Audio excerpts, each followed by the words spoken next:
Hi, everyone. So, what we're going to do over here is give you guys a couple of action steps to move into what Stephen Kotler calls the polyphasic life. So if you think about the world today, we live in a monophasic world. The world tells us that there's one singular state of consciousness. But if you look at indigenous cultures, they lived and functioned in multi-phases of consciousness, polyphasic living, you could call it. The Achuar tribe in the Amazon, they believe what they dream in the dream world is real, and they use dreams to communicate. So a crazy story, but the Achuar tribe, this is the tribe I wrote about in my book, The Code of the Extraordinary Mind, and they were suffering because their rainforest was being cut down by logging companies, and they wanted help. They went into the dream state, and they projected into the dream state the cry for help. My friend Lynn Twist, who's a famous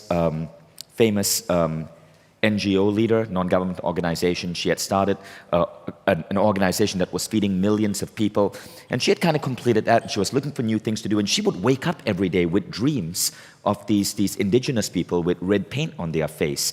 She couldn't figure out what it was until she was telling a friend, and he says, well, what you're describing sounds like the Achuar. So he flew with her to visit the Achuar tribe, and it turned out that they had been calling for help, and here was that help. Lynn partnered with the Achuar tribe and went on to save and preserve close to 4 million, if I remember the numbers right, 4 million acres of Amazon land, right? That's what we mean by being able to access altered states of consciousness. Now, it's not just indigenous tribes in the Amazon. Think about Sufis, the mystical element of Islam. They access altered states through dance. Think about the Buddhists who access altered states through meditations. My mom, who's a Hindu, she has a group of other women who are Buddhist and Hindu, and they come together in this community of maybe around 10 to 20 women, and they sit together and they chant and they pray for other members of their community who might be sick or who might need some help. And something really interesting happens.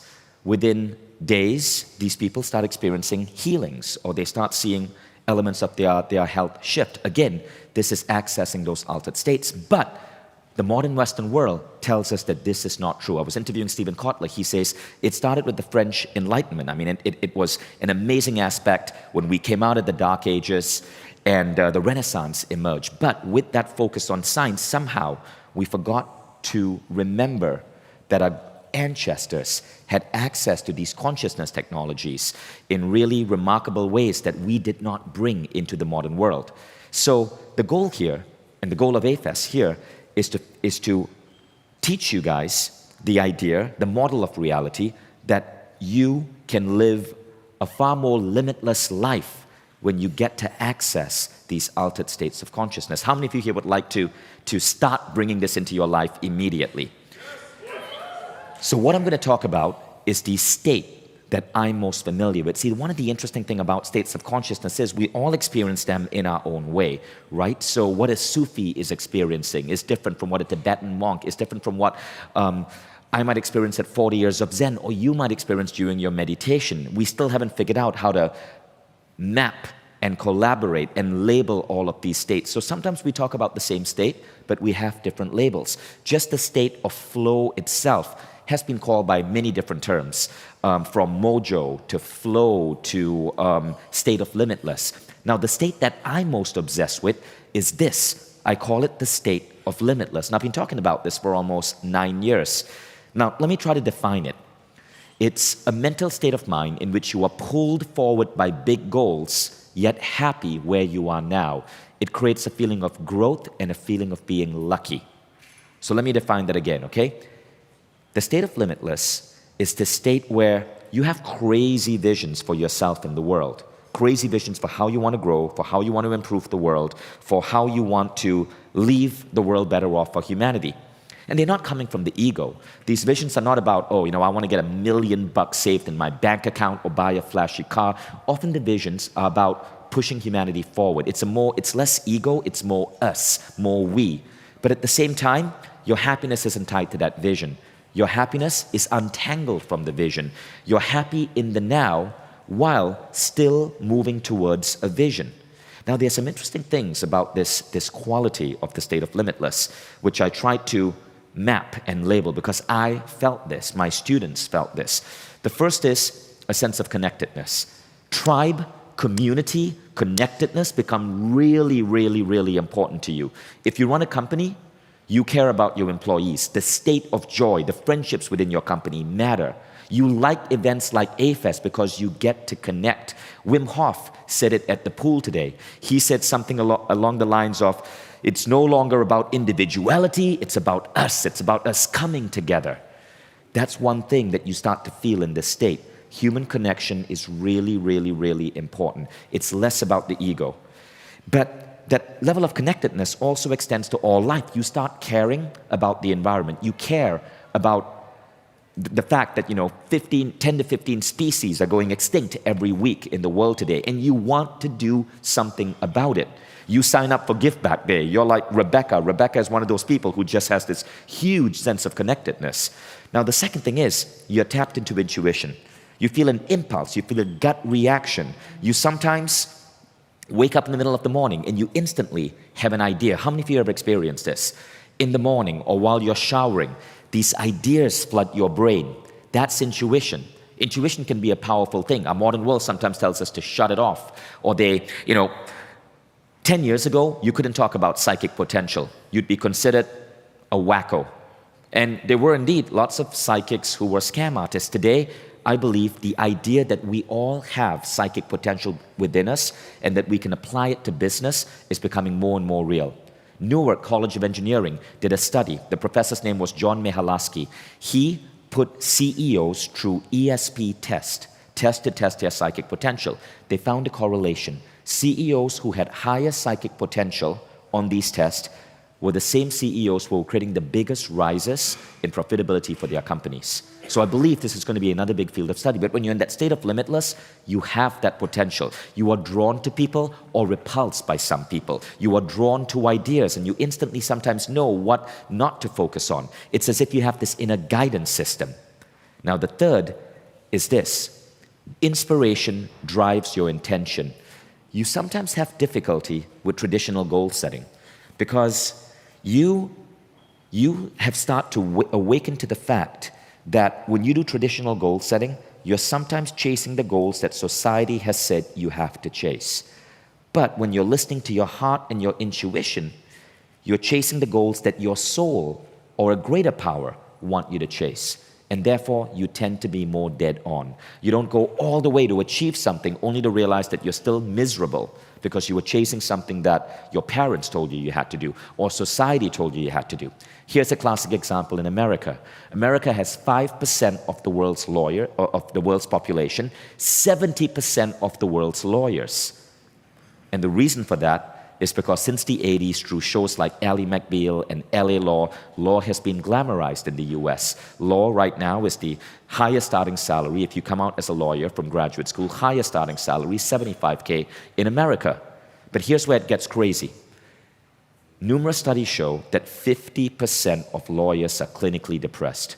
50%. But why do people become lawyers anyway? They are chasing a goal embedded in them by media, by society. No baby, no child, no 7-year-old goes, Mom and Dad, I want to be a lawyer. It just doesn't happen. So people who are in the state of limitless, their intention, their goals are driven by inspiration. Now the final element is that they feel lucky. It's really bizarre. Luck seems to be on your side. You notice synchronicities, you notice coincidences. The right people tend to come into your life. Okay, so these 4 things define this state. I repeat, connectedness with all life, with all people. You tend to have a kind heart, a good soul. Intuition. You have this gut instinct on what you need to do. It's not always there. Don't feel like, it's always turned on. But you are more right than wrong 55 or 60% of the time. And often that's enough to do really well in life. You take inspired action. Your goals come from within, not from what society tells you to do. And you just feel pretty damn lucky. You don't know what's going on, but stuff that you intend seems to come to you easily. So, to get there, it's about 2 things, right? Like I said, you got to have a vision for your future, and you got to have happiness in the now. So, All human beings can exist with these two as levers. You could have no happiness, no vision. In that case, you're depressed. Life is not going right. It's a miserable state of being. You should seek some help. But you also have people who are happy, but they have no vision. I call this the current reality trap. You're happy, but you don't really have any plans for your life or the world. Now, some of you might say, well, that's fine. Isn't the point of life to be happy? Maybe. But you see, you can get happy from smoking a joint with Inam on the beach tonight. Or Steve Carter. They really know how to roll. But Tony Robbins says, all of us have two great spiritual needs. The need to grow and the need to contribute. As souls, we're here to grow. We're here to contribute to other souls. There's that connection bit again. So if you're just happy, but you don't have a vision, you're never going to be fulfilled. And that's really the secret. You got to be happy in the now, but you got to have a vision, right? Now, there are people, and this is the majority of entrepreneurs around the world, they have a vision, but they're not happy because they've fallen into the trap of deciding that they will be happy when they attain that vision, when they get that next round of investment, when they hit that next salary ratio, when they pull in that deal. That's bullshit too, because if you are in that state of limitless, you find that luck is on your side, that you move so much faster. But you got to use happiness as a fuel and not happiness as the target. Your happiness must come while you're attaining your goal, not at the end of that attainment. Yes or yes? So you can map it out like that, right? Happiness in the now, vision for the future. Negative spiral, low on vision, low in happiness. Current reality trap, high on happiness, low on vision. Stress and anxiety, which is high vision, low happiness. Where you want to be is in that fourth box. And in that box, it almost feels as if you can bend reality. I'm sure you guys have seen people wearing that beautiful Mindvalley t-shirt, bend reality. That's where that idea comes from. It feels, we joke about it, but it feels as if you can shift the very fabric of reality to close the gap between your vision and your life right now. Now, I coined the word bend reality around 10 years ago when I was giving a speech on this topic on stage in Calgary. But what is interesting is, in 2011, Steve Jobs passed away, and Walter Isaacson released Jobs' bio. And in that bio, 3 times, Walter Isaacson referred to what Jobs could do as bend reality. And I do believe that Jobs was in on this, because in that bio, Isaacson wrote about the mystical aspects of Steve Jobs, how he believed that there were certain people who had unique abilities, the avatars and the sages from India, and he believed he was one of them. I'm sure many of you guys read about Steve Jobs' obsession with Paramahansa Yogananda. Before he died, the only book on his iPad was Autobiography of a Yogi by Yogananda. And that book is about shifting the fabric of reality. Yogananda talks about how the Hindus call reality Maya. It means illusion. And that you can shift Maya. So Steve Jobs, at his funeral, he gave a copy of that book to everyone who attended. Bill Gates got a copy. Everyone who was there got a copy. And I believe at some level, Jobs was in on this. You can bend reality. Now, you can't talk about this now because, movies like The Secret hyped it up without really giving a clue or really approaching it from a scientific perspective. But what if we could? What if we could actually approach this from a scientific perspective? That's what's happening now. You can read this in books such as The Power of Eight, or The Field, or Michael Schmicker's book. Damn it, I forgot the name. Anyway, Google Michael Schmicker if you can spell Smicker.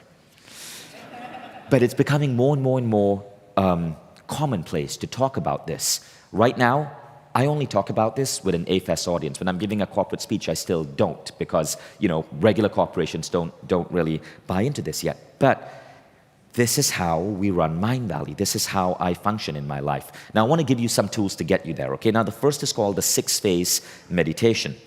So it's based on this idea. There are 6 human needs that we need to level up in. And if we can level up in these human needs, we move ourselves to the state of limitless. Now, the first need is a feeling of being loved and loving others. So if you think about, a high-functioning computer. The computer needs electricity, it needs to be plugged in. It needs a good CPU, it needs RAM, it needs a hard drive. Think of it like these. These are little components of your human consciousness that you need to level up so you can get to these states. The first is you must feel love for yourself. Marissa Peer talks about this so well. And you must feel love for others. For whatever reason, this seems to magnify that ability. Number 2, gratitude and happiness. You must be happy in the now. Number 3, peace. Now what we mean by peace is you've removed negative charges towards other people. So at 40 years of Zen, Chris's Institute, one of the things they do to raise your alpha, right? They found, they found that one of the quickest ways to raise your alpha is through forgiveness exercise. So when you're on 40 years of Zen, for 5 days, 3 full days, you work on forgiveness. You work on having your brain strapped to machines, and you're applying forgiveness to remove every negative charge you have towards everyone in your life who has wronged you. Ex-business partners, ex-employees, school teachers, parents, spouses, even your kids, every single thing. And the crazy thing is, scientists are now studying forgiveness, and they're finding that it actually shifts your consciousness and it shifts your body. One study from a university in Holland found that forgiveness increases your vertical jump. Think about that. Vertical jump. After I spoke about this, an NBA star called me up and said, hey, can you get me into 40 years of Zen? I kid you not. And forgiveness improves your endurance, but forgiveness also seems to heal the heart. It seems to create less anxiety, more feelings of love. It makes you sleep better. So it's a very powerful attribute. Okay, so that's the first 3. Now the next 3 is a vision for the future, knowing where you want to be in the future, self-determination, meaning feeling that you have control over today. You're here and you're not a victim of circumstance. You have control over your day to day. You're not working for an abusive boss who is pushing you around, or you're not in an abusive relationship where someone is telling you what to do. And you're not also just a helpless human being, complaining about being stuck in traffic, in a job you don't like. Most people in the world today feel as victims of the world. They feel the world happens to them. To have a sense of control, to have self-determination, means you feel that the world happens through you and not to you. Yes or yes? Now the final ingredient is a feeling of being supported. Now this doesn't just mean support from family and friends, it means support from a higher power.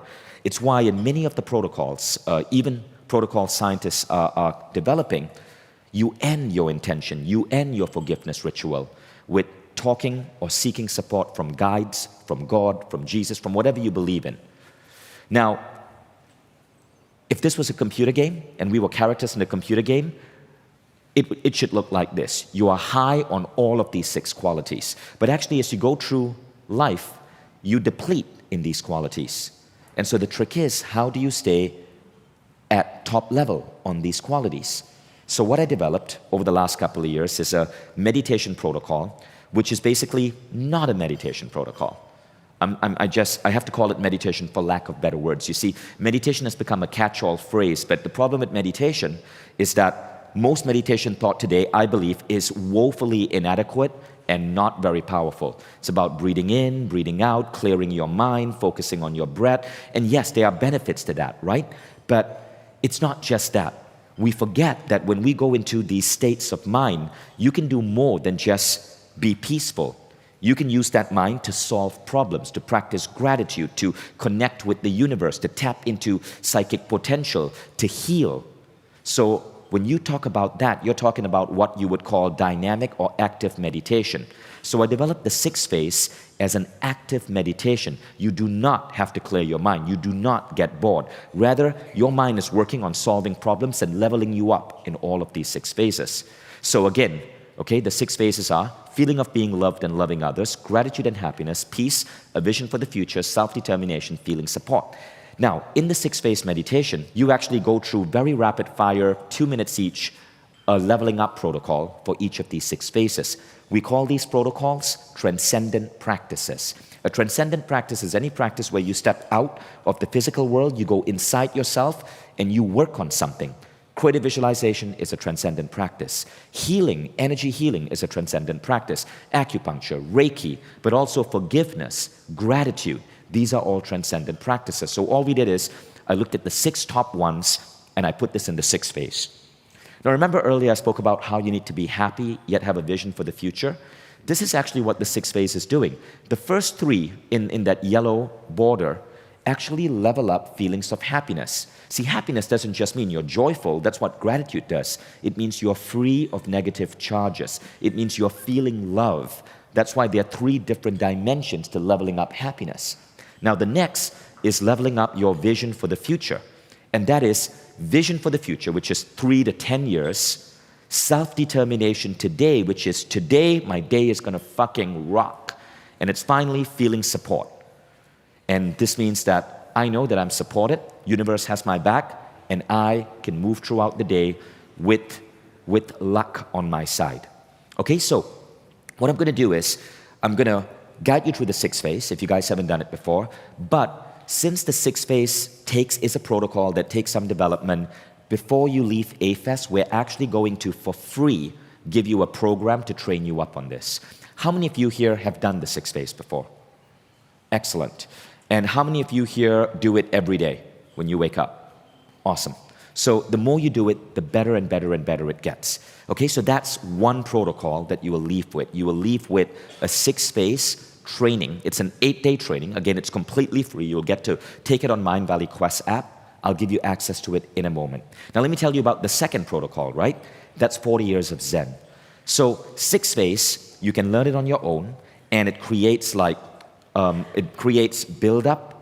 Even though I take 40 years of Zen, I still do 6 phase every day, and now I combine them. So there's an advanced level 6 phase, which combines what you learn from 40 years of Zen with the 6 phase. More on that in a bit. Now let me tell you about 40 years of Zen. So these are the brainwave frequencies. If you are having burnout, you will see that your beta wave is like super, super, super high. Beta is the waking state.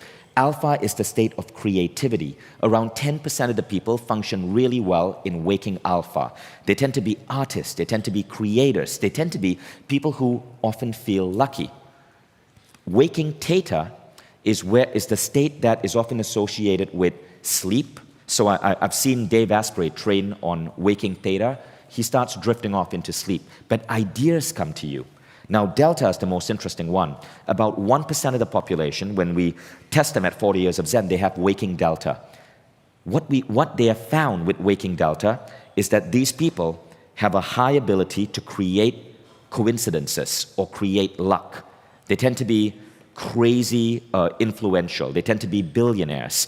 One person I did 40 years of Zen with, she has waking delta. Like they would see that in her brain waves. So most of us go into delta when we're asleep. She could do it when she was awake. And what they found at 40 years of Zen is if you can do it when you're awake, it's high correlation with luck. You tend to be pretty successful. This lady, insanely successful. She got like $2 million as an advance for her next book, right? Amazingly successful. But she would find that her thoughts would become real. And as soon as the doctors told her that, at 40 years of Zen, she's like, oh my God, oh my God, oh God, now I understand. And I'm like, what happened? What do you understand? She says, okay, so I was dating this guy, and then he did something really nasty, and he cheated on me, and I was so upset, and I broke up with him, and I said, damn it, I hope he breaks his penis. And the next day, he fell off a ladder and broke his penis. So, men, don't fuck with women who have high waking delta. They can. So I did 40 years of Zen, right? With Jeffrey Pearlman. Those are some other students. Some of them are A-festers or from Mindvalley U, and that's Dr. Drew in the center. Now, there are a couple of different exercises you do there. So one of the things is they use these 3D helmets. There are very few of these in the world, but they are 3D helmets. You plug them on your brain, and you look at a screen, and you basically see the deficiencies in your brain. So they map your brain. Dr. Drew maps the brain for about, he works with Chris, for about 20 minutes. So that's my brain. I have 3 brain issues, Asperger's. I sometimes accidentally flip words. So I'll be talking to someone from my team, and I'll call them by another person's name. But I don't realize that. They realize that. And people know that happens. My brain sometimes flip words. And I have a third one, which I forgot right now. Anyway, it's good when you forget your problems. So they map your brain, and then your brain actually is listening to sound, and just like your brain, your brain's awareness extends to every element of your body, your fingers and so on. Your brain extends its awareness to that sound, and that sound gives your brain feedback. And you can see over time, what I'm trying to do over here is improve my ability to recognize nonverbal communication. It's to basically fight Asperger's, right? So you can see over the sessions, my score's going up, and then it kind of stabilizes at between 63 and 65, but below that it was 55. Very rapidly, those parts of the brain start lighting up. So it's a really, really cool system. Now the next thing that happens is that you go for acupuncture. So again, we are finding that consciousness is not just in the brain, it's through our entire body. The ancient Chinese figured this out when they mapped meridian lines. So you go for acupuncture and they stick needles in you. So you go and map your brain, and they stick needles in your head, then just so the rest of your body doesn't feel left out, you go and stick needles in the rest of your body. Now, the final thing, and this is the biggest one, you sit in the chamber, there's kind of like a red light over there, you wear a helmet like that, and basically what's going on is that this is where they train you to access these states. If you have low alpha, you get trained to improve your alpha, and after you've done that a couple of sessions, you can get trained to improve your theta, you can get trained, and for a few special guests, you can get trained to work on your delta. But before you get trained to work on your delta, you got to do a heck of a lot of forgiveness, because here's what they found. With delta training, you can warp the world for good or for bad. And this is something I never thought. I thought, if you're spiritually developed, you can only do good. Turns out, no, you can warp the world for good or for bad. So they want to make sure that all anger has been removed. Because one of the pioneers of this training, Dr. Jim Hart, he runs another institute which is similar to 40 Years of Zen.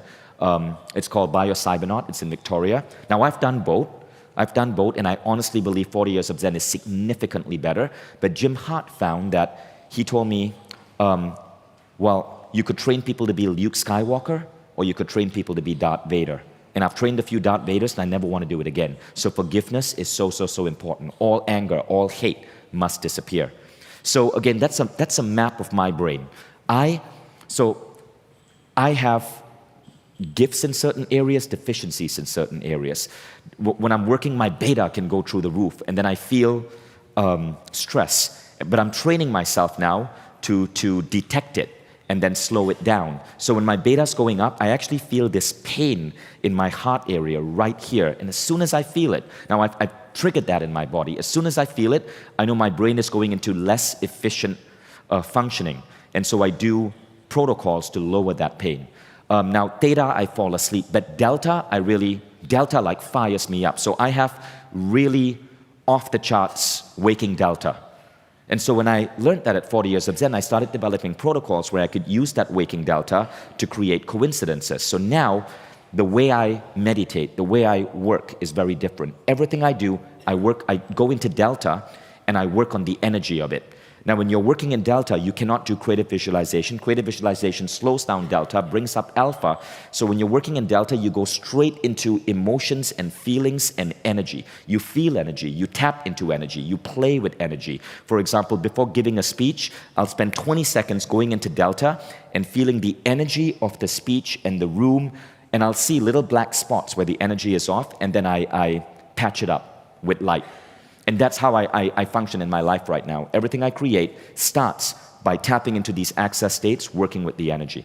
So I want to show you just a little video I did of the two instructors waving to you guys. Just waving? That sounds so cheesy. Okay, just look at the camera. Just smile. Hi. So they're really friendly people. They are not like mad scientists. That's Dr. Drew, brilliant guy. So that's 40 Years of Zen. Now, how do you access these states? Because we want to make sure those of you who want to start exploring these states have a next step. So the first step is the 6th phase. We're giving you the training completely free. You do not have to pay a dime. Now, you can get it from Mindvalley's Quest app. So the training is basically, I will guide you through the 6 phases, 1 phase a day for 7 days. Sorry, for 6 days. Day 1, you learn the first phase, which is compassion. Day 2, we stack on the second phase, gratitude. Day 3, we stack on the third phase, which is forgiveness, and you learn the protocols. It's 20 minutes a day and then a 10-minute meditation. It's on the Quest app, so you can download Quest right now on Android or iPad or iPhone, even on Apple TV. We are on all the platforms. You can even do it on the web. Download the Quest app and basically just click enroll. You'll find that there's no buy button or anything, and then start it when you're ready and do day 1 to day 6. And on day 7, basically what happens on day 7 is we put all the 6 phases together and we guide you through it. So here's just a quick 1-minute video of the Quest app so you know what this tool is about and how fucking cool this is. This is probably the #1 learning platform in the world right now in terms of really high quality education and high engagement rates. Check it out. Yeah. I'm ready to play now. Put me in the game now. I came here to prove it. I'm ready to do it. I can't be afraid now. Put me on the stage now. I'm ready to rage now. I feel like an animal stuck in a cage and I'm ready to break out. My time, my time. None of you people can tell me to stop. This time, like the last time, you better get ready to race to the top. I'm ready to do this. Show you what the truth is. I step on the field, it's time to get real. I'm feeling so ruthless. Lower the lights down. Hand over my crown. Hand over my heart. I do this for my town. I do this for my crowd. So turn me up real loud. My time, my time. None of you people can tell me to stop. Yeah. Cool. So you can take the 6 phase on Quest, and the reason we give it free is because we know once you get on this app, you're going to love it, and then maybe you'll take some of the other programs.